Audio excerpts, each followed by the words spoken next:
Hello everyone, today we talk about the construction of the new monarchies in the feudal and territorial coordination of high medieval Europe. So recently I made a lot of videos about the previous part, that is essentially post-Carolingian period between the 9th and 10th century. Today we're gonna go ahead a little bit. Obviously I'll come back and forth and we're gonna discuss chiefly the 11th and 12th centuries. So from one side I want to do this to stress the continuity that existed into the high and lower Middle Ages from these previous, let's say, the continuity of the seigneurial system, how it had been born in a very complex way. You can argue in the Carolingian empire, but that really had roots from really many centuries before.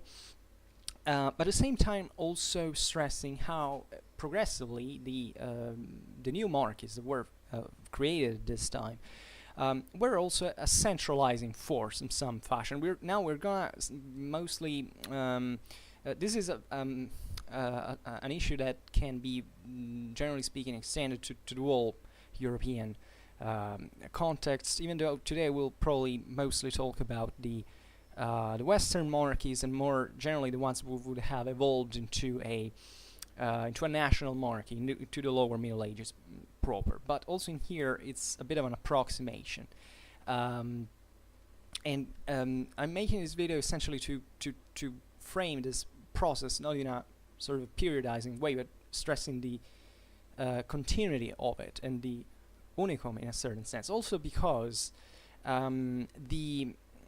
you can argue that parts of the, take, I don't know, the differences existing between the common law and the civil law still today. I mean, those are differences that were set importantly also in those times. Europe, naturally, those were differences that kind of arose chiefly when the nation state emerged. In some countries in Europe, some countries didn't have that.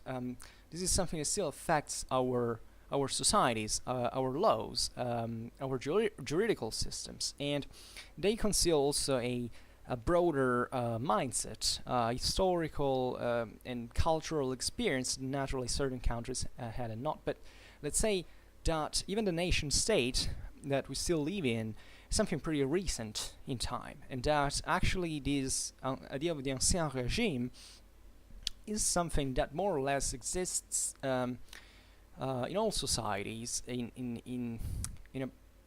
or at least existed evidently, and it was the standard previous to the idea of the nation state, and even today there are very hybrid forms of this still existing, and into which we'll live, as a matter of fact. And you can argue that every state, independently whether it's common and civil law, it actually has different degrees of centralization, autonomy, etc. On this channel we talk also a lot about armed forces, and it's interesting to see, how this gendarmerie model that prevailed into countries like obviously France, Italy, Spain, Portugal, something very different from what it exists, I don't know, in the Germanic countries, or and it's kind of interesting. Obviously I'm not the most qualified person to talk about this, but maybe one day we will get more thoroughly into it. But back to the Middle Ages, and especially stressing also another thing that is, you often hear, the Middle Ages were such a period of great where there was no centralization. This is something that gets a bit on my nerves, because obviously it's correct by certain standards. I mean, it's a relative statement, because a certain form of a central authority always existed, historically speaking, also in feudal Europe. And today I will try my best to make you understand how even feudal monarchies were, as a matter of fact, centralized, even though feudalism is based on the centralized government in parts. But you can argue that even in a nation state, by a certain extent, the government is decentralized, because as soon as you entrust a power to someone, well, that someone is gonna be out there, you can say on its own, but still having a certain degree of discretion that is gonna make the state not just a monolithic thing that acts automatically. I mean, it's still based on the communities, it's still based, and this is a crucial aspect of the world, because I think that historically speaking, we're heading towards the liquefaction of the nation state as we've known it, and there is really nothing strange about it, as this is kind of normal. I mean, the society is so complex. In certain times in history, we could basically arrange it in this fashion because there were the premises, the how you want to call them, the structure for doing that. But it's gonna fluidify. Think about globalization. Think about the communications. You know, it's not that I believe in. I don't want to say anything political, but I believe. I mean, I don't have anything really pro or against the nation state as such, as long as it is something that works or doesn't work. So naturally, this is a big topic. I don't want to get into this as well. But let's say that if you talk about the Middle Ages as a decentralized period, you're gonna realize that it's not decentralized in absolute terms at all, and that a certain degree of centralization always existed throughout history, and the fact that this accelerated eventually into the modern age, and always faster towards the end, telling the truth, and then eventually in the 19th century the nation state is born. Well, yeah, by those standards the Middle Ages were decentralized, but actually a big deal also of political and military events in the Middle Ages were all based upon this. I mean, feudalism is essentially about this. It was this continuous struggle between a central authority that, in a certain sense, had come to limit itself by custom. This is also very important because it's still what essentially the difference between common and civil law is about.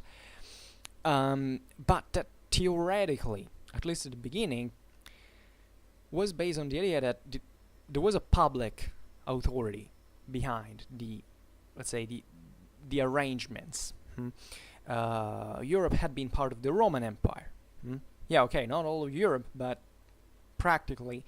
And the idea is that even when the Roman Empire fell, the Romano-Germanic kingdoms said, okay, but public authority has to remain, and eventually Carolingians expand even into Germany. Then eventually feudalism is exported a bit everywhere, into the Iberian Peninsula, into Britain, to Scandinavia, into even to the Slavic world. Had basically something that was, if not by core like that, but at least was being influenced also by the Western feudalism. It's even the Byzantine Empire got kind of westernized in this sense. So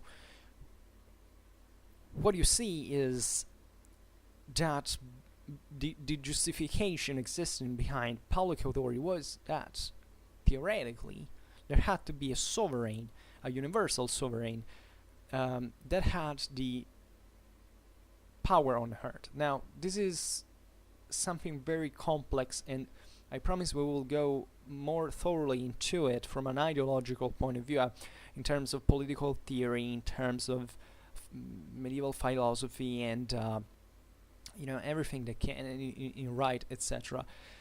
Today we're gonna stress a little bit more how this had been lost by this time into the High Middle Ages, how essentially the customs had become low, and how this concept of public authority had been resized, had shrank, but also how these greater political entities that were created during the High Middle Ages kind of took back part of it, and in order to for pragmatic reasons began to build something more compact. So it was actually the same. I mean, some of these monarchies actually came straight from previous times. I mean, if you take the Carolingians, the Carolingian kingdoms that were created after the splitting of the Carolingian Empire, or during this, I mean, this is poorly made. The Carolingian Empire still existed, but I mean, if you take these rough areas of would be today's France, Germany, into Italy, those were essentially kingdoms that evolved towards a direction, especially France becoming this yeah, okay, Germany and Italy kind of fail in this sense as national monarchies, but France didn't, for instance, and that's something that dated back to, and that in a certain sense, with throughout many difficulties, however, survived throughout the first the decline of public authority and then reinforcement of it. So that at the thresholds of the modern age, France was a huge state, actually the biggest state out there in Europe. But anyhow, so we have also to explain how this happened. As you know, the 11th and the 12th centuries have been this moment of great demographic and economical growth of commercial and urban development. So we've been talking a lot about this. If you're interested, it's plenty of videos in my medieval society playlist. You can find plenty of this if you're interested. So we're not gonna repeat that. But you can argue that as long as the more society grows complex, the more it needs a sort of overall direction, that is a guide, an organization. And this is kind of, I realize that it's difficult to talk about in these terms because I know it's plenty of people were very opinionated about this in ideal terms, like saying, my dogma is that centralization or decentralization, and sticking to that. But if you study history, well, that's a pretty good antidote to show you how sometimes you don't really have many choices. At least, there are much bigger currents within a society that you necessarily have at a certain point to keep, or that you might not be able to keep under. So the Middle Ages in this is very, very helpful to understand these processes, because it was a continuous struggle in this sense. So it makes you understand that even the political action was aimed at, and there is a general rule is that I see in history, is that every power tends to want, at least to try to get more power. So this is perfectly normal. So when you see even these centralistic or decentralistic pushes, you don't have to, in history, you don't have to think there was who knows which ideal behind that. I mean, at a structural level, okay, yeah, the great bourgeois revolutions of of the United States, of France, etc. Yeah, the ideals. But if you really go look at the structure, the point is that there were certain classes that didn't want to pay taxes, or at least they wanted to be free. And they were. I'm not criticizing them because I'm actually a big fan of the American Revolution. But I see what's the reality behind the ideal. I mean, those people didn't simply want to pay money to England, and those communities essentially fought for independence for that. And also, they and I know I don't have many American followers, viewers at least, but unfortunately, it's that would have not sufficed alone. And this is something I know some Americans say, okay, we did it all on their own. Actually, the War of American Independence was won in the Atlantic Ocean between the British and the French fleets. I mean, sure, the American patriots have been great individuals. I admire them a lot. All the Americans that fought in the Continental Army, all the Minutemen and all. I mean, it's really a big stand. I mean, from a moral point of view, chapeau. I mean, those were guys who really believed in something and went dying for that. So it takes much. It doesn't just take guts. Also takes a great deal of ethical commitment. Cultural factors are important, but there have and they were in this sense brave, but also lucky.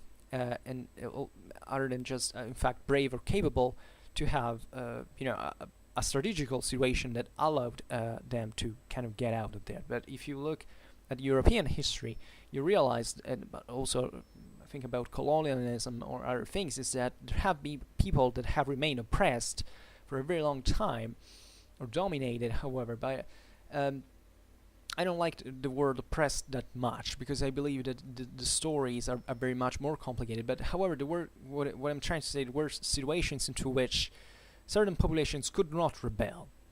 So that the fact that they were ruled by others doesn't mean that they were committed to freedom at all. It's just something you need more than that. You need more than wanting something for making things work. And this is the very hard lesson of history, that it's a very complex thing, and there are many structural factors that you cannot ignore, and you need to think in broad terms of the history of the world as sort of, this is the point, however, of the circle that I'm trying to close now, that everyone wants essentially to get more power. So even the centralization pushes weren't really countered by people who were so obsessed by freedom as you might want to think, but who want essentially more central power on their own. Naturally, also in here there are different standards, because there are the human rights, there are certain I personally believe that the Constitution of United States, of Switzerland, and of Liechtenstein are the most beautiful constitutions in the world, actually. But even in the stories of these countries, you realize how eventually things took other paths. I mean, I think in the case of the United States, it's the most evident thing, that there were many really changes in that society, in that, and I'm actually glad, especially from American society, to see that they are pretty much concerned about it. I mean, this are also involves very essentially cultural factors, that there is a debate over freedom. That is, for instance, in other countries it's not really so. People seem to be more kind of they accept more what happens to them, or they think the state is there for a greater purpose. I mean, these are different perspectives that exist in different countries, and I find very interesting. But aside from this introduction, I don't know why I had to go through for 17 minutes now. Let's go back to the Middle Ages. So the idea is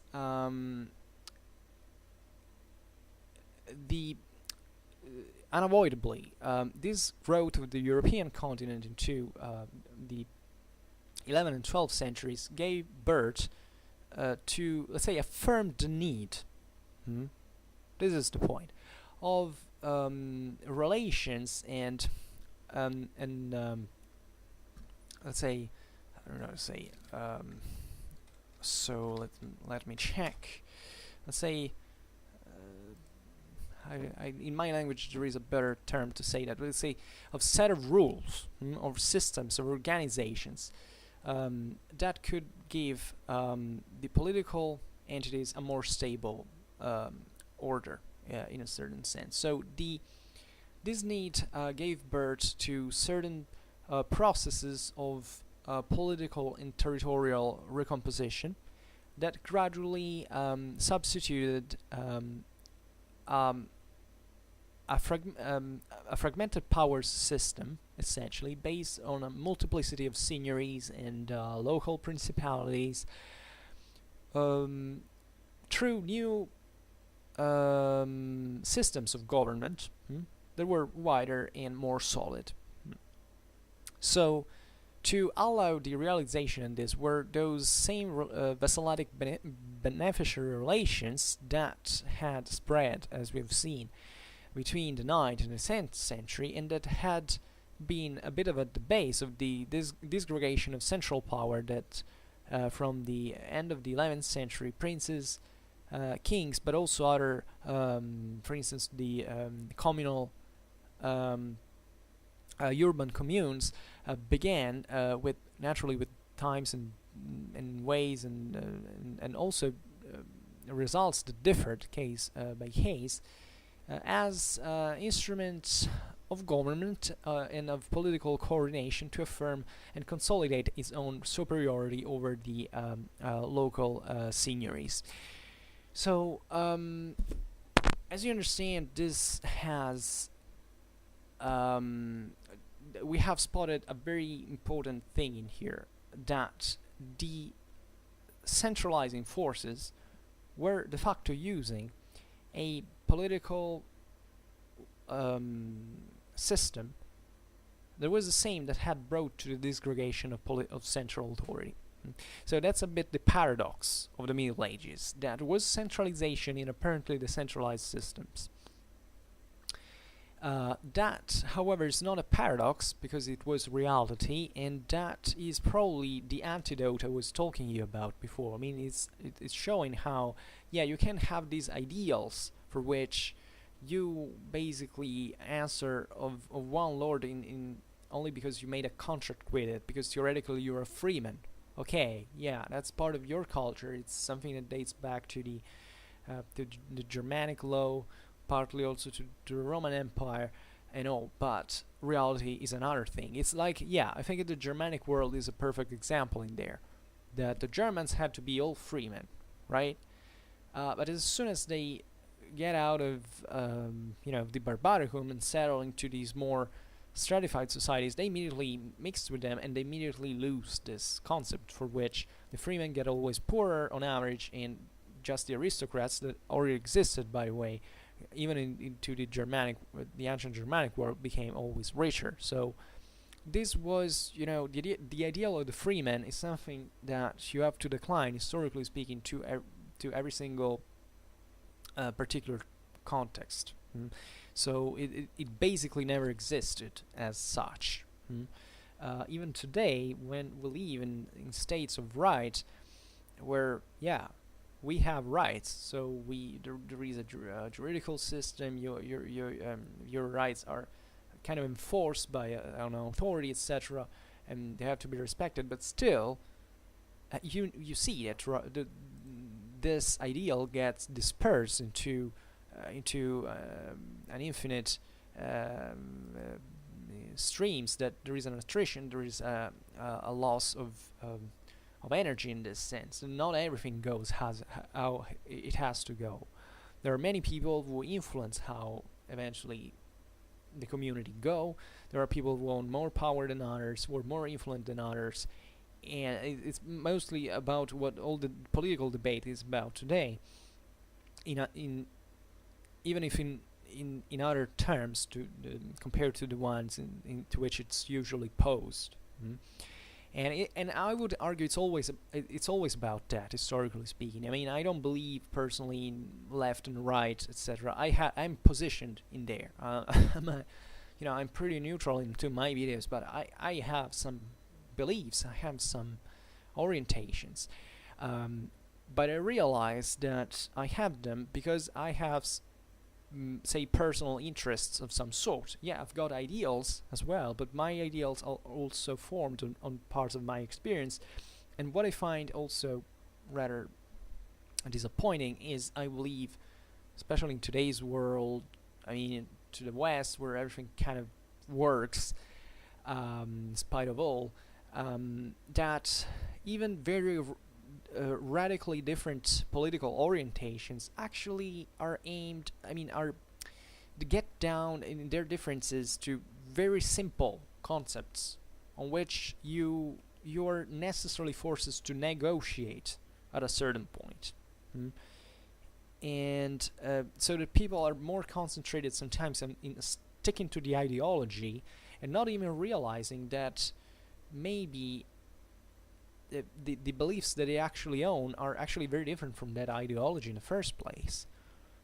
This is something striking, when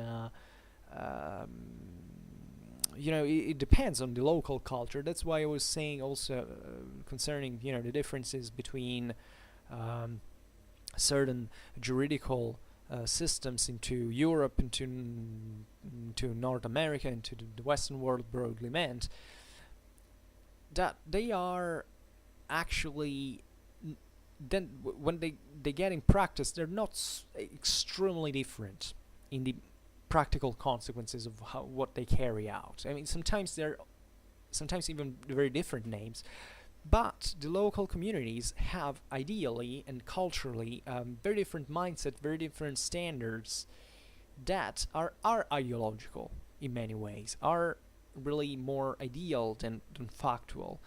And yet there are people who could kill each other on the base of this. So this goes actually with everything. It's not just with politics, it's with lots of other things, including religion, etc. There are reasons that this is also, I haven't been doing this much on my channel, but I think that if you're at least a usual follower, you probably will have understood already that I tend to be a bit neutral, but that at the same time I kind of stink here every once in a while, saying, okay, well, the ideal is something, then the practice is something else, because I'm much more interested by instinct to kind of understand why things happen, not what should happen in the first place. Because if you don't know what happens, you cannot know what you have to do. I think this is a valid moral standard. I mean, you know, if you, I think all our growth, our education is based eventually throughout all our life, throughout essentially correcting our own mistakes, or kind of getting a better idea of the world, and therefore changing your mind. If you're set up into around something, and you don't feel, especially you don't feel the need to expand your views, then that's probably when you should start getting worried, because you can be an extremely ethical person, but if you don't need this, you don't feel the need to learn more, you say, oh well, yeah, that's how I think, point. And that's the recipe for disaster, in my opinion, because big deal, also study military history, telling the truth, the big deal of reality is that you can't change all of reality, unfortunately. I know it sounds bitter, it sounds sad, but it's kind of important as well, because I think the history of humanity, it's been all about this. If you study military history, you realize that you have to negotiate something. You can't understand how the military instrument is used by politics if you don't take into account the idea of negotiation. Because there are certain limits you can't objectively overcome, at least not in a short term. So you have to deal even with situations that force you to go against your standards. In fact, I believe I'm generally a kind of an iconoclast for certain things. It's just like what I said before for the American War of Independence. I didn't want to sound jerk at all, but it's a bit what I really think. I mean, you can appreciate what people do, even if you kind of take away the I don't know how to say, the ideal. Let's put it in this way, or the rhetoric. That's what I wanted to say. And you look at the facts that are definitely much more interesting, and you will discover then the true meaning of things, because understanding the reasons, for instance, always in that case of the American War of Independence, is something that empowers you. I mean, it's beautiful to actually understand why that war broke out, which were the reasons, and kind of taking away that rhetorical thing from. But I can't say this because every country, even I do it with my own all the times, has this kind of rhetorics of that. You know, there's been the glorious moments in which people guided by such high ideals got free from oppression and all. Yeah, but history really never went like that. That's something built afterwards to say, okay, look at how right we were to do that, and it's not truly about that, because that's also history. That's also a historical product of society and things. I mean, rhetoric is something extremely important also for historical awareness, but it's sometimes, especially in politics, that takes away, that diverts the attention from the strictly historical reality that is much. It doesn't necessarily have to go against that rhetoric. It's just that it adds so much more to it and makes it so much more interesting. So that's the reason why I'm spending basically every day talking hours and hours about history, because I believe that the more we know, the more we are taught to think at history as something not simple but overly complex sometimes. Well, that's gonna do good even for us as citizens, as people who have to take certain decisions, who are ethically challenged, who are sometimes undecided, because otherwise it becomes just a slogan, right?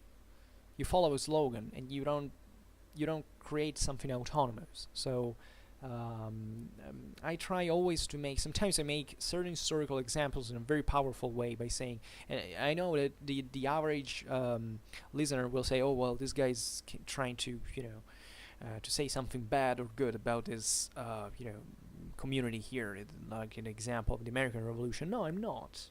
I'm perfectly neutral to that. On the contrary, yeah, I have sympathy for the American Revolution, but also can read through it in a certain way to get over.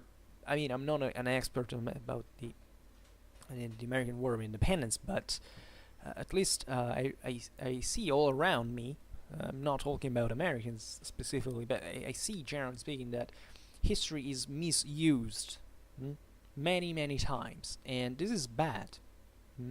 Because if you really love your past, you should be very careful how you handle it, and you don't have to instrumentalize it to rape history in a certain sense for your own. And it's difficult to understand history, and that's why I say it, because it doesn't just take to read a book to say, oh well, I got it, now I know how it was. No, you most likely for all your life you should always feel challenged by your beliefs, your own beliefs. So it's well, I'm getting too philosophical now, but sticking once again to the Middle Ages. So let's have this thing done. Let's go on. So how did this process of centralization started? How was it possible in the first place? Because you might say, oh well, but if medieval Europe, excuse me a second, I picked my sweater because got some chill. And if after the collapse of the Carolingian Empire, Europe was so fragmented, how was it possible to actually see the emergence of the rise of these monarchies, let's say? Well, first of all, if you have heard some videos made about the Carolingian Empire, you understand that there were already some, say, Carolingian Empire that was definitely not a unitary thing. It was mostly I like the definition of empire because it was actually held, like most powers at the time, but this one on such a large scale, by military force, by deterrence essentially. So, and while the rest of the society was actually pretty fragmented, even into the same Francia, so not really even into, I don't know, say Saxony, Lombardy, or Aquitaine, etc. But it's part of what I was saying before. There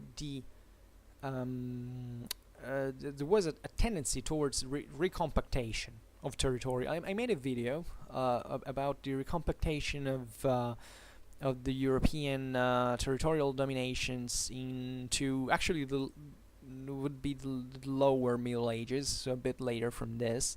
But it kind of it's a bit of what I'm talking about is a bit in the wake of that as well. I'm searching for it. Excuse me. So I can give you the full title.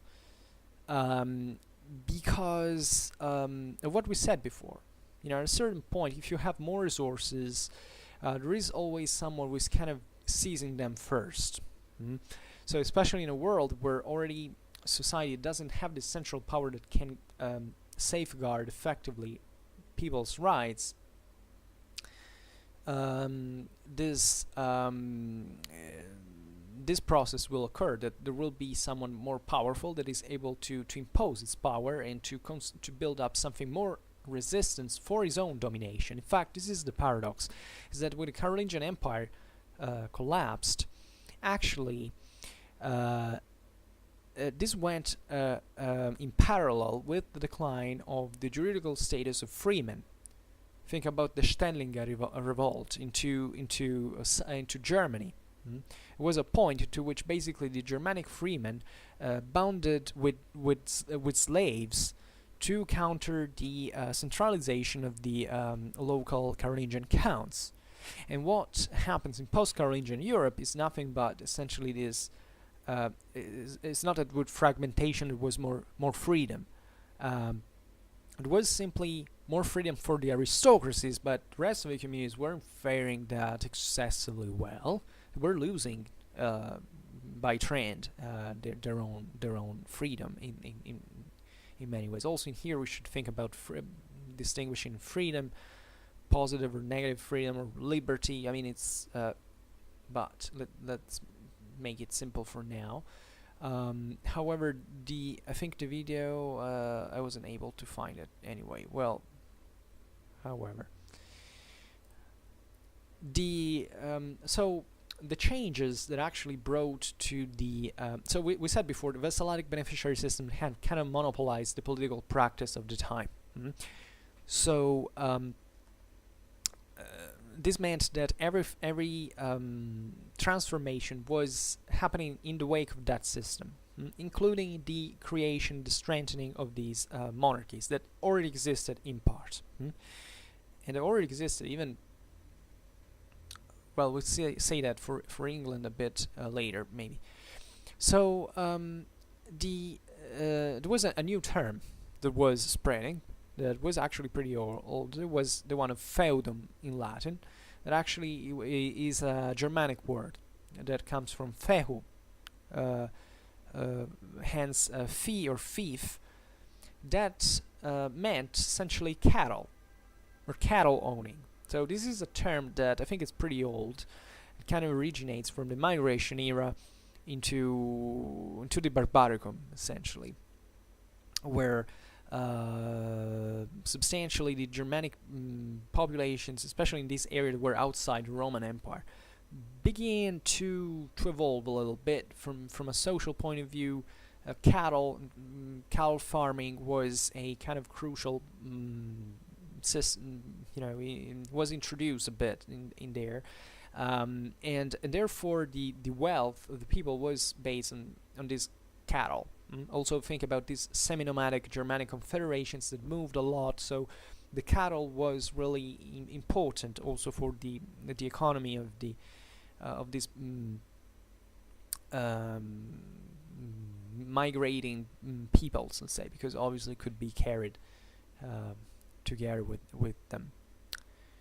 So I mean, the word really is very old, but the term fief is appearing substantially towards the end of the 9th century. So we are in the same moment into which the Carolingian Empire collapses, definitely, and it came to define essentially the rewards for certain special services, and afterwards the goods were given into beneficium.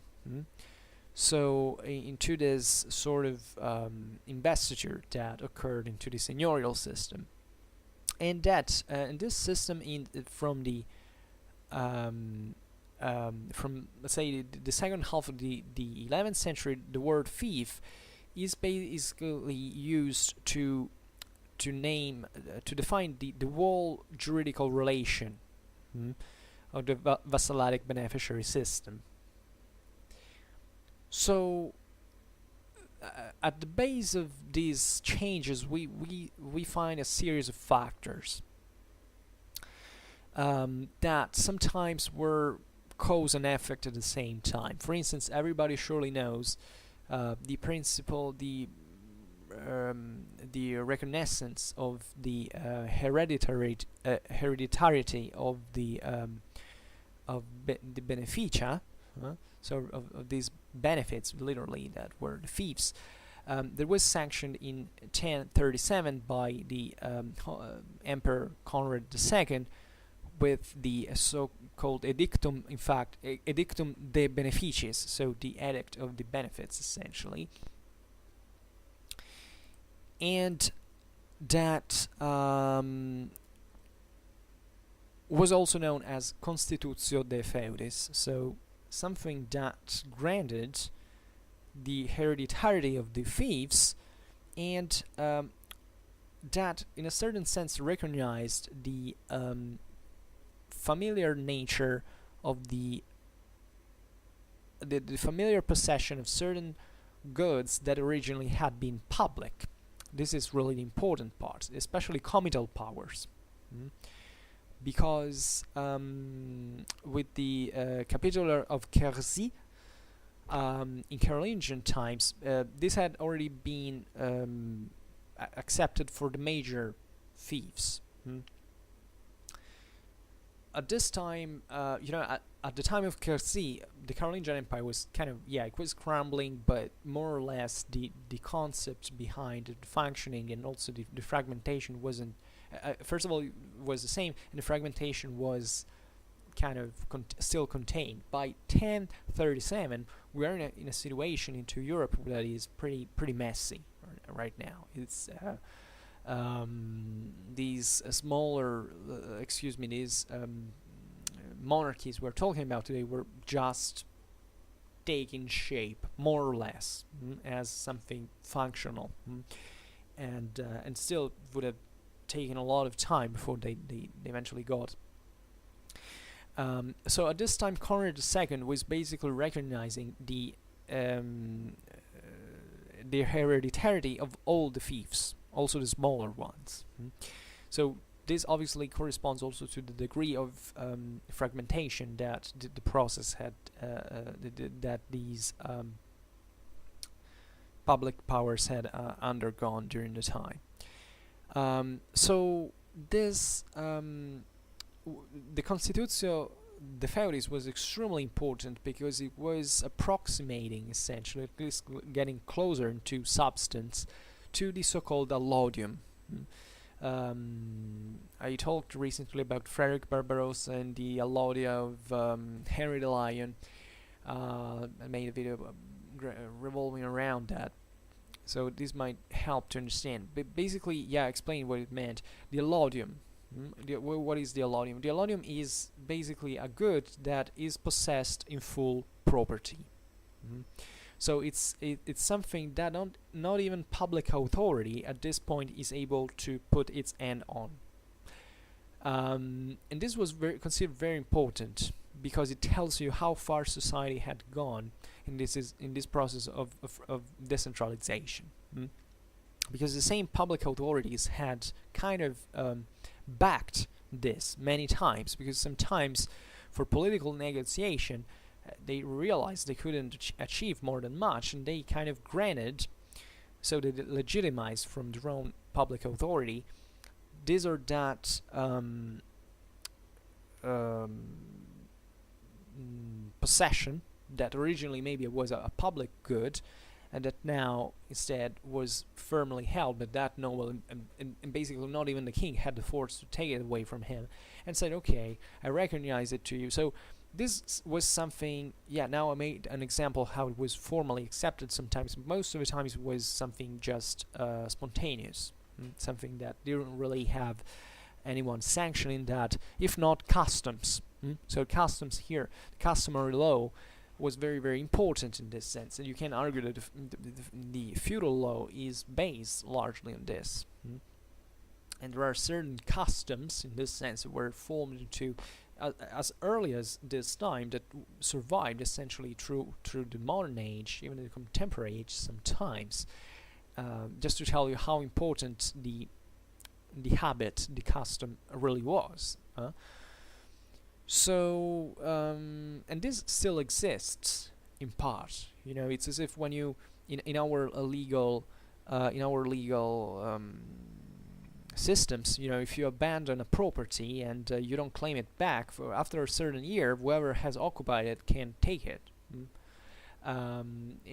This is something that exists also in Roman law, and that now I'm not aware now about the Germanic law, because it probably wasn't even so sophisticated to, well, but I'm surely it talks about that. It wasn't sophisticated, but it was pretty pragmatic. So I surely read about this too as well, but now I don't remember. But let's say there's a certain degree of flexibility still from that world, and that's what I was trying to say before, still exists in part, and it's kind of based on a more flexible thing than a crystallized system that doesn't let it escape anything in practice. And in fact, the same Constitutio de Feudis of Conrad II wasn't really changing a lot in the practice, because this edict was really sanctioning a situation that de facto already existed, and it is in fact that the investiture for those fiefs had been transformed into a mere formality, because it sometimes the big deal here is that when the public authority shrank, it couldn't control the succession of the fiefs, because the fiefs, originally speaking, were assigned by the king generation by generation. There was no hereditarity of this and instead, the aristocracies had managed basically for this to happen, because they if you were a lord and you had a son, you at your death you would your property would have gone to him, and that's how the thing had started. So without getting a further sanction, because in this passage by the public authority, but just making it happen the way it was. So also the investiture here is something that starts having a different role, as we will see now. Another very important point is that the duties, the vassal duties had been towards the lord had progressively decreased, especially the armed service. The military service had been kind of disappeared in some part, because the oath of fealty was something was sworn, originally speaking, chiefly, if you take the Carolingian Empire, for military, in its military meaning, because the Carolingians needed to they began to give land to their clients to make them afford enough resources to provide military equipment, a war horse, and to train and all. So that had been really the first thing. So it was rather, at this point, it was really rather the real element of the relation, so the beneficium proper, so the object, the fief, that had kind of taken over, the personal element, that is the fealty itself. So at this time, you have to think, in fact, that these weren't clienteles anymore. I mean, it were clienteles, but they were at a much more complex level, because it was normal at the time that you, as a lord or as a community or whoever, could swear allegiance to several lords at once. So also creating very complicated situations that couldn't be solved but by conflict in practice. There was also a lot of economical dynamism. There were people at this time who built, especially in the most advanced areas of Europe, who built castles not because they needed it for defense, but for selling it to someone. So there was a great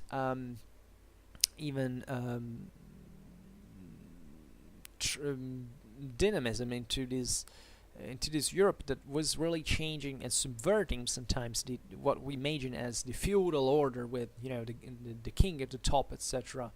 The cities were obviously gaining a lot of importance as well, the middle classes, the merchants and all. So this also went beyond what the nature of the dynastic privilege was really about. But also this is pretty debatable because especially these early dynasties were forming at this time were also kind of emerging from nothingness in some measure, but whatever.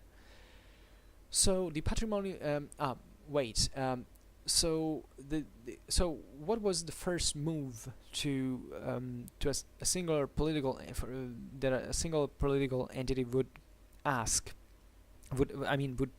make in order to strengthen the faithfulness of his vassals? Well, basically instituting a more demanding form of a more demanding bond. So by instituting the called Hommage lige, the homage was already done before,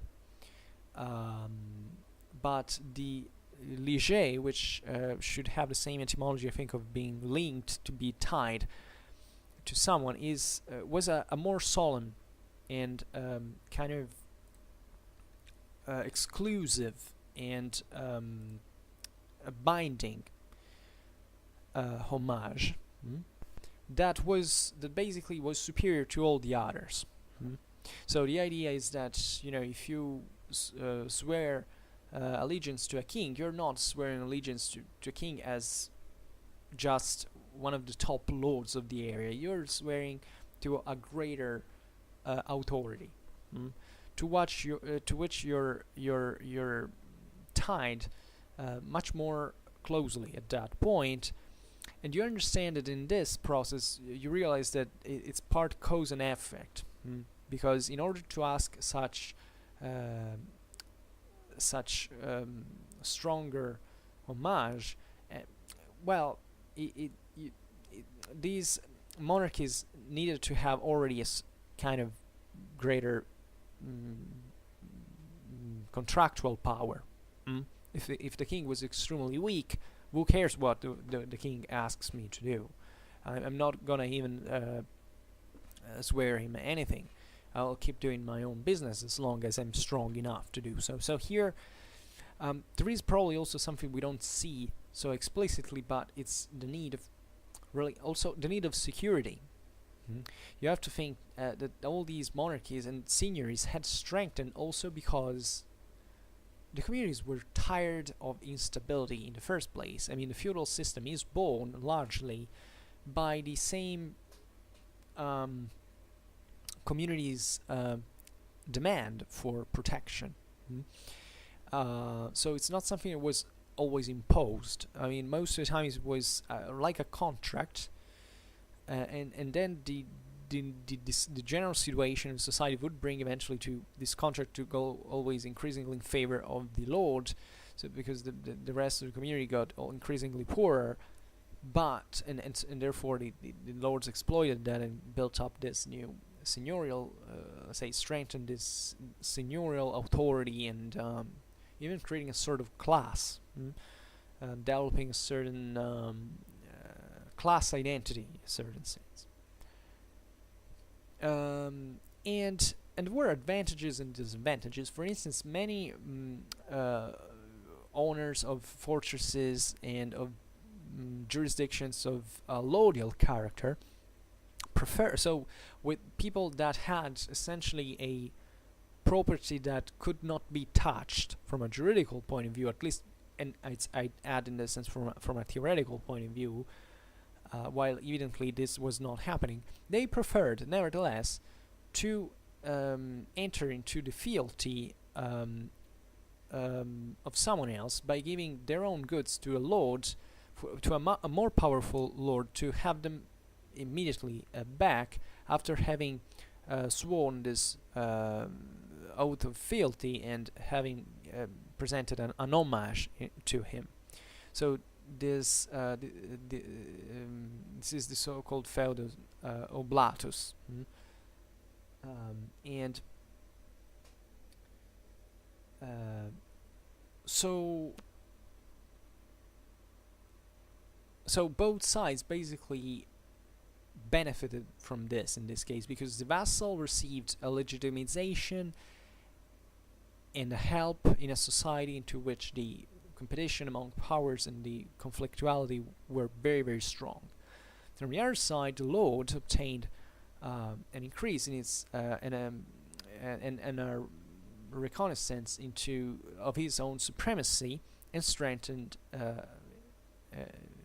thus his power. So in such a context, a very big deal of this was made possible by the intellectual classes, especially the notaries, the jurists, that were at this time very pretty much thoroughly committed into a reflection over the nature and the contents of public power and of sovereignty, especially the monarchic sovereignty. So this is a time of great intellectual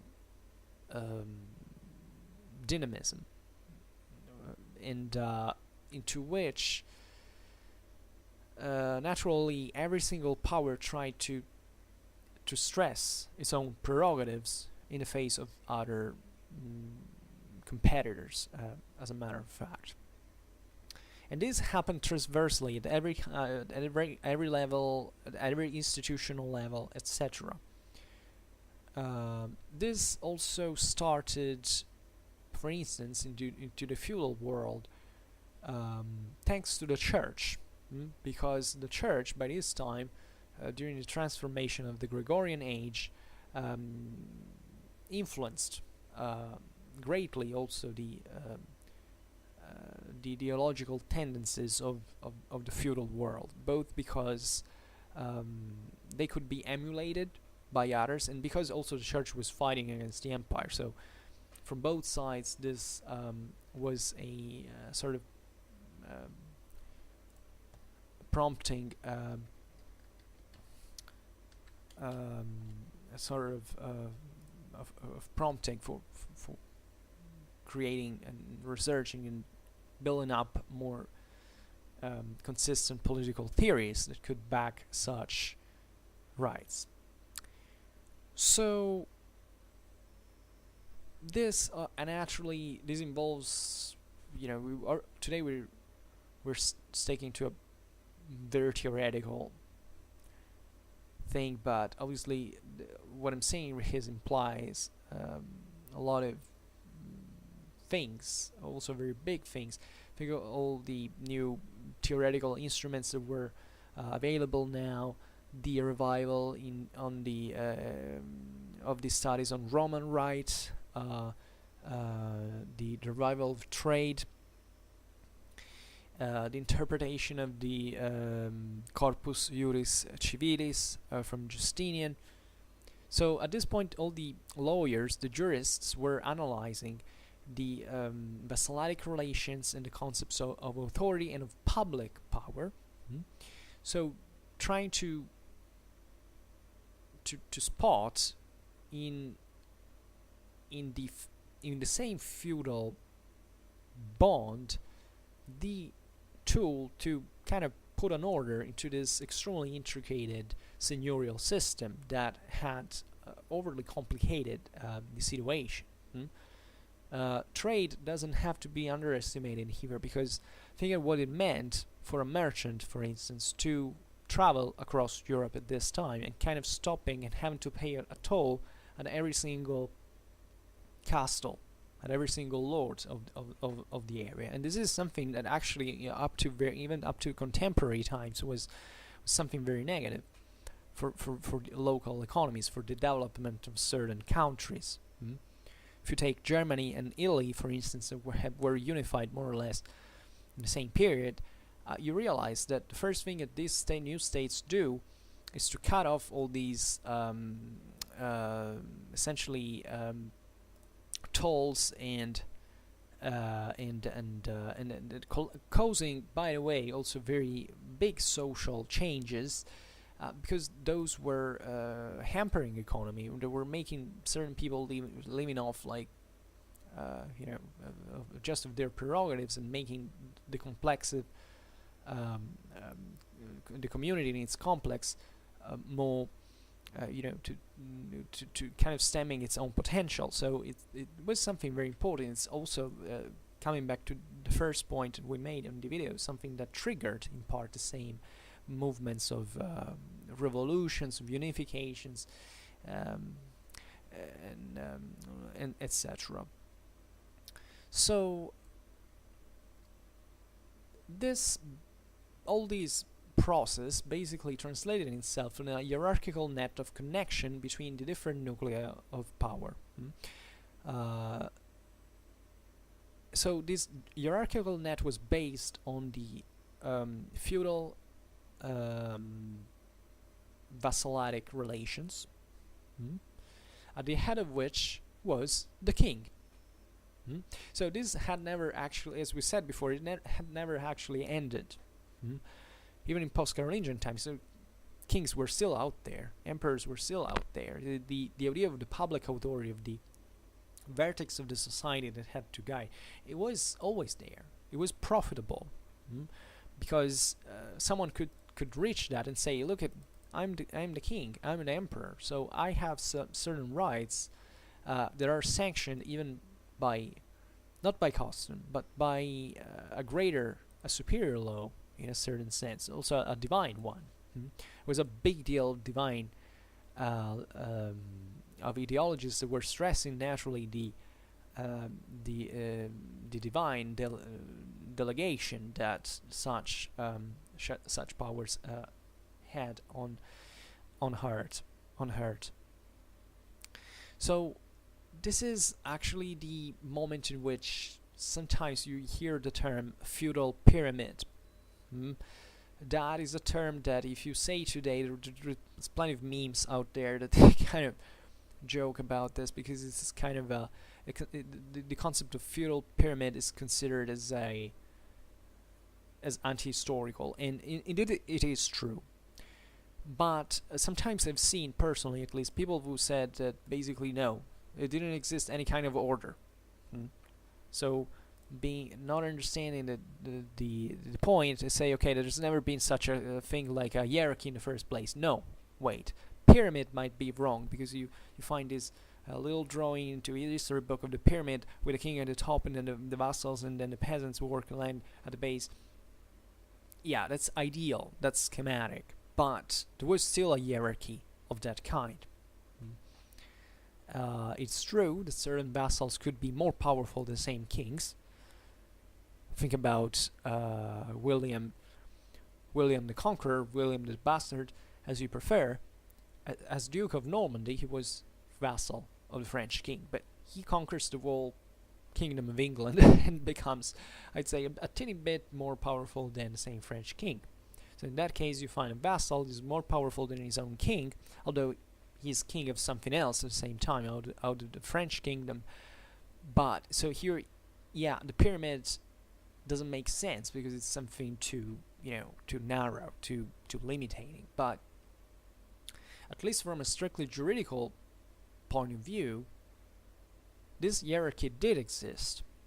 It implied certain duties that around which the world politics and society basically revolved. So it's still very, very important to understand. And obviously, it was also at the time a big deal of idealism relatively to this, because the feudal hierarchy had to correspond into the good Christian fashion, etc., into this metaphor of a society from which the delegation of powers proceeded from the upper part, say, also metaphorically from the sky, you can say, towards the lower direction, and in a sort of coordinated ensemble. So this idea that also the community. There were already at the time certain corporative metaphors. You know, the idea that the kingdom was an organism, the head was the king. You know, these are all things that more or less were beginning to be said this time.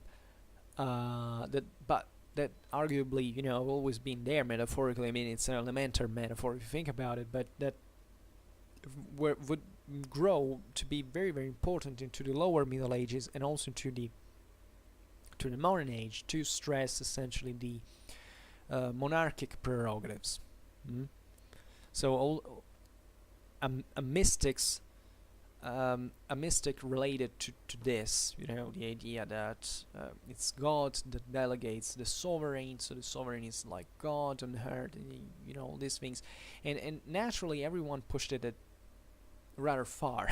You know, it's natural that there were a lot of debates, a lot of what is important here is not the result or what even these guys were pointing out from their own perspective. The important is that this triggered an intellectual growth, because there were people who were actively paid to develop such theories. And this is not few, because many works, many documents, they were written that we can read today. They were written at the time for this very reason. So passing to the strictly geographical dimension of this, where were the places where these processes of political and territorial recomposition brought to the building of new, especially monarchical systems. Well, first of all, England. Now, England had this very interesting history, for which basically had remained out of the Carolingian. I mean, the Franks had, England was not part of the Carolingian Empire, although it was influenced, as especially you have to think of these, especially these ideologies, traveling a lot. I mean, now we think about the post-Carolingian times as a moment of, I don't know, of darkness when no one. No, as a matter of fact, there was a lot of political and ideological debate also between, I don't know, the Western Empire and the Byzantines. And you find that at that time also, yeah, these political theories were pretty much developed everywhere, and they were all imitating each other because they knew each other perfectly well. Into England, you find, even much earlier than this time, titles attached to the English kings were something like the basileus, not even the rex in Latin, but the basileus, that is the Greek, it's the term used to which the Byzantine emperors were called. So you realize there was also a big deal experimentalism. So now I was saying England was particularly fascinating because was this non-Carolingian kingdom.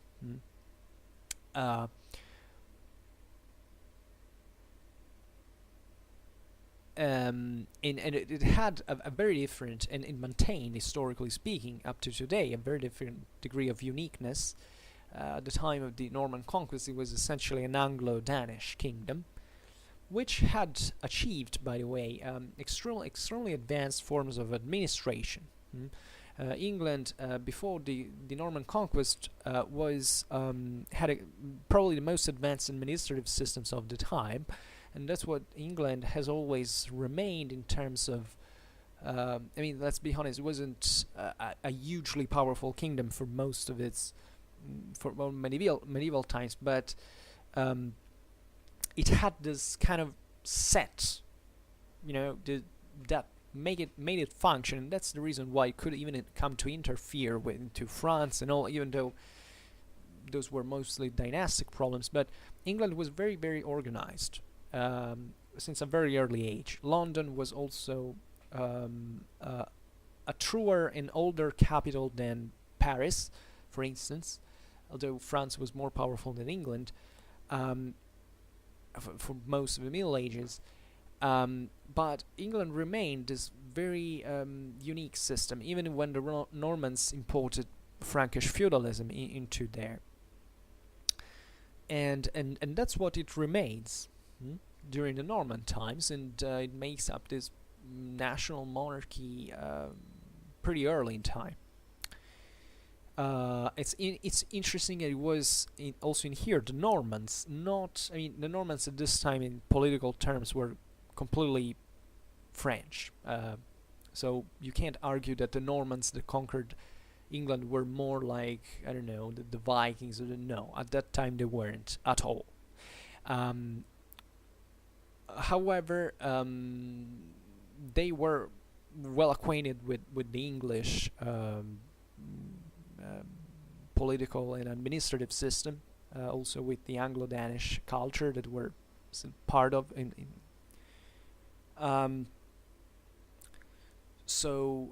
It's interesting that the Normans, in this sense, were the ones who paradoxically absorbed more effectively French feudalism, because at the time of the Norman conquest of England, actually the French crown was still pretty weak,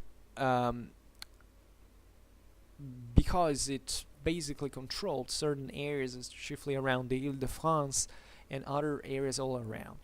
So, and the problem with the French monarchy at this point was exactly recovering all that process of political fragmentation that had undergone into the previous centuries. So it was very hard to take away those nobles from where they were, all scattered all around France. England, being more unitary at this point, is an excellent ground, once conquered by the Normans, to export let's say a more functional feudalism. So that the Normans are able to impose into England a French feudalism, that Frankish feudalism that is more controlled, so that the vassals have less powers than they have in France. This is carried out thanks to the Anglo-Saxon administrative systems that are used to counter the local power of the lords. This naturally into English history goes basically the other way around, right? With the Magna Carta and all. I mean, there is this swinging essentially, and say England gets rather messed up in the sense from this point of view going on in terms of monarchical power and all. Naturally, also the English barons start to gain more power and also, but initially speaking, let's say by the Frankish feudalism combined with the Anglo-Saxon administrative tradition was an extremely efficient administrative model that the Normans were able to impose there. And even a more effective system was exported by the Normans into southern Italy, in the Sicilian kingdom that they created. So in here, very few people know that actually the Norman kingdom of Sicily was by its conquest and also for other years to come, other centuries to come, the most advanced political entity in Europe, at least in Latin-Germanic Europe. So excluded, the Caliphate of Cordova or the Byzantine Empire, because it was the most centralized Latin-Germanic state existing in there.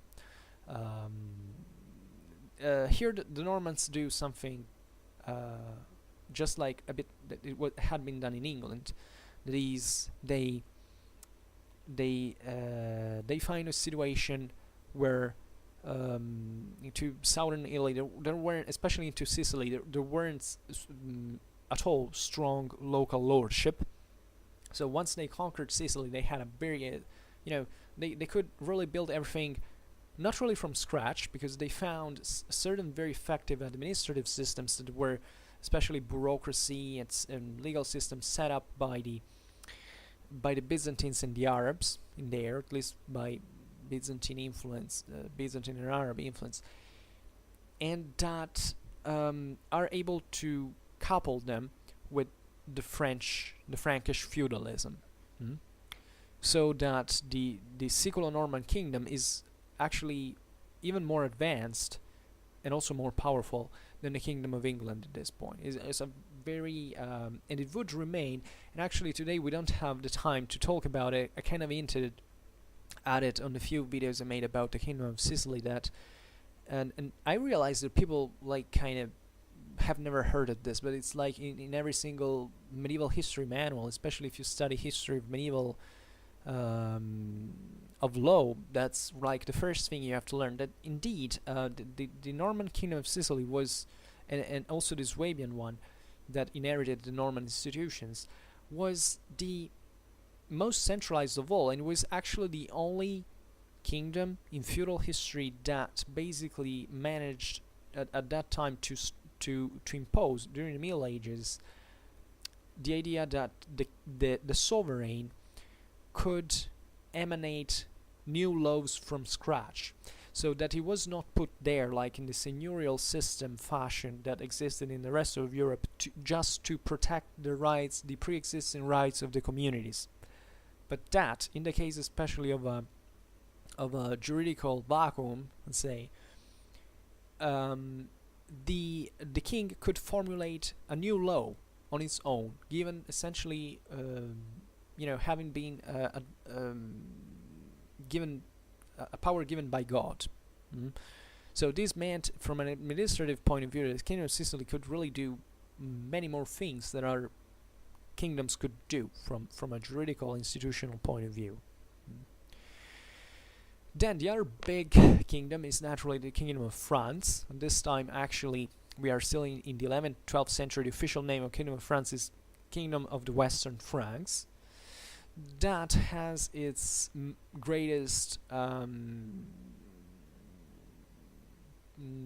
this time it's not really a pretty unitary thing. It's the great moment of glory of the French kingdom is the 13th century, right? Because the French managed to basically kick out the English domination out of France. They managed to incorporate Occitan, so they are this huge monstrous power that overly expands into the Mediterranean, into Italy, into Greece.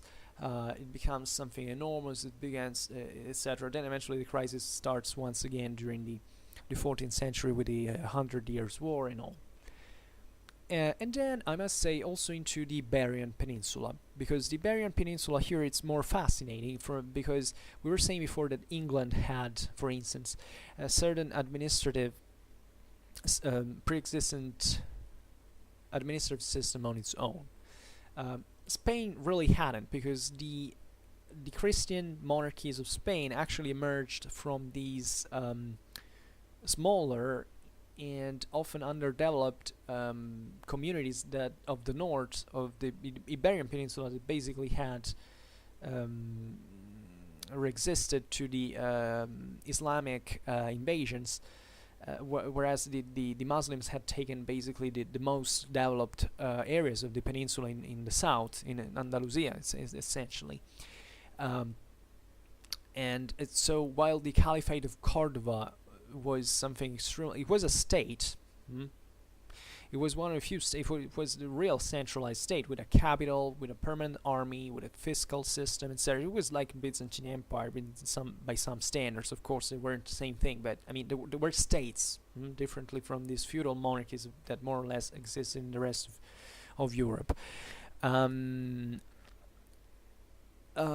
So these kingdoms didn't really have a sort of set experience of, let's say, of kingship in itself, but even if they had not been part of the Carolingian Empire, they developed at the time with during the Reconquista their monarchical models from the Frankish model. This is very important. If you look at even the equipment of the the Spanish knights at this time, it's a copy of it's not really a copy, it's like it's however the same of the Frankish knights, the Frankish world, Frankish chivalric culture, courtly, naturally, there were also a lot of other influences from the Arab world, from etc. But kingdoms like especially one of Castile emerge as in this period as pretty consistent powers, shaping their form into a perfectly feudal fashion. In fact, the Kingdom of Castile was pretty well centralized. I mean, if you take the peninsular, I mean, for the time standards, if you take the Iberian kingdoms at the time, Aragon, for instance, was a mess. It was a much, let's say, from this centralistic point of view, because there was a much larger degree of autonomy locally speaking, of the local communities, so there was a weaker central power. Castile instead was pretty much centralized in this sense. Because also in here, it had managed to build essentially a domination from scratch. This is very important because basically Castile at a certain point, especially with the Battle of Las Navas, conquers a huge amount of land. Castile was mostly a territorial, let's say a terrestrial power that formerly had been Arab. So there was no, I mean, yeah, of course, there were local lords that more or less either converted to Christianism and all, but it was still an area that could be more or less reorganized from scratch. That's why the Normans were so successful into England and into Sicily, because they had not found the seigneurial resistance in there. I mean, it was a more centralized power in there already, and they kind of filled the gap with their own monarchy. Whereas, in fact, in the Kingdom of France, as we've said, the difficulty of reshaping France in this fashion was, you know, the resistance that all these local lords that were pretty well off and pretty wealthy at the time, powerful, could make to resist to the centralization of the French monarchy. So now this was happening in very transversal ways. I mean, as we've seen before, also the local lords had sometimes the conveniency of sticking to essentially the, you know, to join, to be allies with the king. This could be, but it's not a. So these were the areas of Europe where, in fact, major kingdoms also in later times would happen. Naturally, we have talked many times, especially recently, about why other kingdoms kind of failed. While Burgundy failed, why Germany, kind of failed. Italy too. I mean, Germany, for instance, had very good premises at this point. During the 12th century, it's the moment in which French feudalism gets really imported into Germany, and at that time there were pretty good premises for building a German national monarchy. And instead it didn't happen. And if you know why, want to know why, I've made lots of videos on the Swabian dynasty, and you can check them out. In Italy, in Italy there were the cities.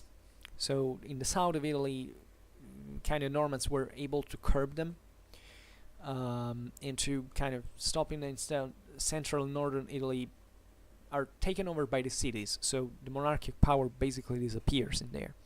Then there are other monarchies. At this time, the Scandinavians are kind of very slowly absorbing Frankish feudalism.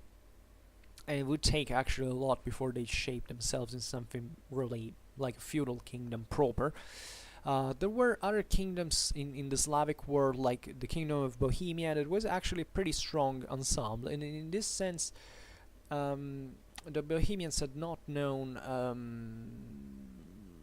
the Frankish feudalism as such, but they had, I mean, the Bohemian kingdom had not been structured on a feudal system. It eventually gets feudalized, and this is used at actually at the benefit of the Premiersley dynasty, that is able to kind of it also has problems with the local vassals, but kind of still keeps, for Western European standards, a rather strongly let's say a rather centralized power.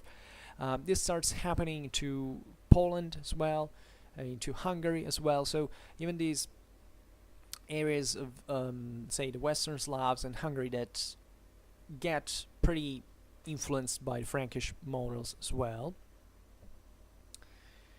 The rest of Europe was gravitating around other models, to be honest. but it's this as far as feudalism really went, and it was a pretty homogeneous formula, so that you can see that, you know, in castellation or feudal knights, they kind of were all the same. Yeah, of course, there were local differences and all, but the formula was the same. It was pretty effective, evidently. It was allowing the local aristocracies, doesn't matter whether they were lords or kings, small lords or kings, to strengthen their own power as aristocrats and to create therefore a stronger political centers around which building up a territorial domination of some extension. Sometimes these lords were playing also. This was happening basically everywhere. I think now I mentioned the Kingdom of France or Kingdom of Bohemia, or even the Kingdom of Germany, to which the cities, for instance, were used by the local monarchies to, I mean, to stem to halt the power of the feudal lords. So they were political tools in a way or in another, and or in some cases this became too uncontrollable, like the Germans when they tried to keep control of Italy, and they found the resistance of these local communes that fought with all their resources and all, and eventually managed to make the Germanic domination kind of fail in practice. So this is I like to make these comparisons because they give you the dimension of how of the differences, and it's cool to do this in history when you have a kind of a homogeneous formula, because you can spot more easily the actual differences in this system, as long as it is as you know enough historically speaking about them. For instance, the Flanders, so this area between France and Germany, were pretty free at this time, because they were free communes essentially. There was feudalism in there as well, but even in there, they managed at a certain point to kind of be more autonomous and to. So it also depends naturally on the local society and how it works, the economy, etc. But and feudalism expands also elsewhere. To think about Scotland, that the feudalism has its frontiers as well. Not all the areas of Europe that we have mentioned get feudalized in the same way. Also, the same feudal nobility was something very different at times. The German nobility was something different from the Italian nobility, was different from the French nobility, was different from the Spanish nobility, was different from the English nobility. But sometimes there were more formal differences, juridical differences, rather than actually factual ones. Think about the German ministeriales. The ministeriales were born as serfs, so non-freemen even, who rose to basically to be a knightly class that eventually into the 14th century melts into the other nobility, at least those who survived, because they underwent a very tough crisis. Into Italy, the nobility was based on the wealth, so doesn't matter where you came from, as long as you were wealthy and you could participate, you could be appointed knight. Also here it's a bit of an approximation, but it was based most on the census. So everything had there are differences, but the formula is the same. Point. I won't repeat it again. So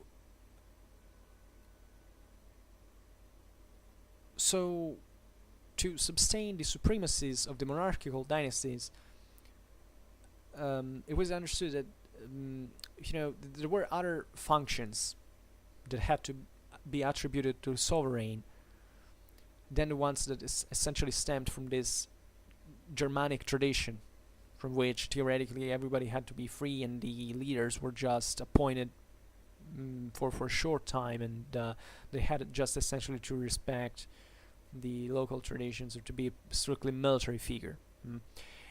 So it's in this time that feudalism begins to develop the safeguard of justice, of peace, the protection of the weak, and the protection of the church, besides the just waging war. So these also here would be a lot to talk about, but let's say that into the 11th century, the base for monarchical power were already essentially of patrimonial nature. So they essentially didn't differ from the others of the others, the ones of the other seniorial territorial lords, essentially. So the kings founded their own sovereignty on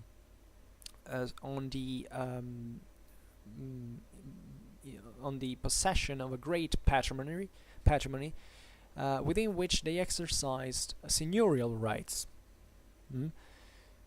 So just like all the others, and this was something that evidently posed the question, but why should you be more than others? Because that's what the entire old autonomistic tradition was about. The king is just a king, especially if it was not an emperor, said, could be deposed in theory even by a superior thing. So where did this hierarchy had come from? So there was a new ideology in order to back this thought. It was developed an ideology of royalty that came to be necessary to differentiate the role of the kings from the one of the other territorial princes, and to give more solidity to this process of political recompositions that the same monarchies were carrying out at the time. At the center of this new concession of royalty was naturally placed the holy nature of monarchic power. So this was something the Middle Ages was drawing from actually multiple traditions.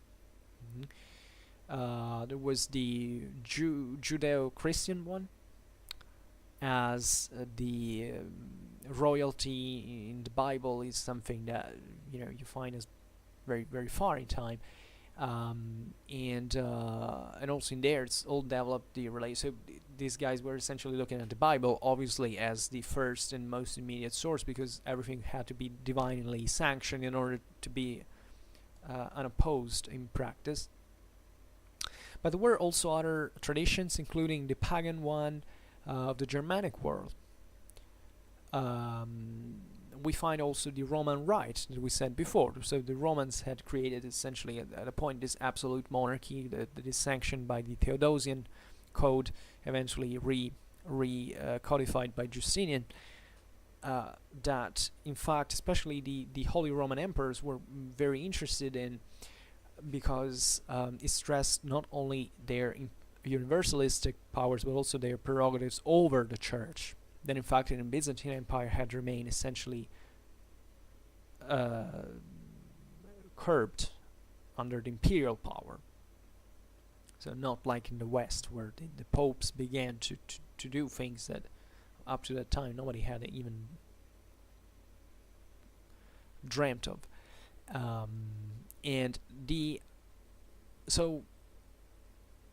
There was this idea that the monarch had a sort of privileged a link with the divinity, more or less mediated. Actually, these theories were all pointing at the fact that the sovereign himself, not as a human being but as a sovereign proper. There's a beautiful book by Kantorovic's the King's Two Bodies. It was a kind of ideological body that is the one of the kingship, over which all the dignity, the political and dignity is placed, and then the human body that passes away, but the monarchy kind of remains. So this is also very important, king by king. So this was a very important. Read that book because it's beautiful. That's what makes you understand that the monarchy was coming to be not just a guy that was more powerful than the others and made this kind of private contracts with the local with the vassals and all, but that the kingship was something greater that survived over time. and that was strictly tied with divinity, so that the monarch was seen as a sort of medium between God and the people. So this also gave rise to certain Caesaro-papistic conceptions, for which I don't know, you find at the beginning of the 14th century Philip the Fair of France wants even to claim that as king of France he has certain rights over the church that surpass even the ones of the Pope, and he was not even emperor. So you understand how important these prerogatives were felt, and how plausible and how fluid actually the situation was still. So now we know how it's gone, but at the time someone tried to invent something new, and by certain standards they were able also to stress this. I mean, the monarchies, certain monarchies of Europe definitely had this very strong, more or less, this strong sense of the holy mandate, at least, that they had. Certain monarchies had saints in their own family tree, some others didn't. So they, for instance, in the case of the Habsburgs that didn't have them, they kind of compensated that with a more stern and austere behavior, greater piety, and all exteriorly also. It's interesting how all these monarchical models were declined in the various monarchies of Europe. So there was also here many rites attached to the thing. Famously, the holy anointing. That was this tradition that was formed, in fact, it's not just from the Jewish Judeo-Christian tradition. It was something that seemingly was done. I mean, this idea of attributing magic powers to the king that already existed into the Germanic world in part, and that was something that, in fact, already into the migration era was trying to be done by the Germanic, say, leaders, not really kings as we mean it now to the feudal age, to stress their own individual power, because that was the supernatural was the only mean to be accepted as a greater authority into societies that were otherwise very reluctant and accepting a more centralized organization.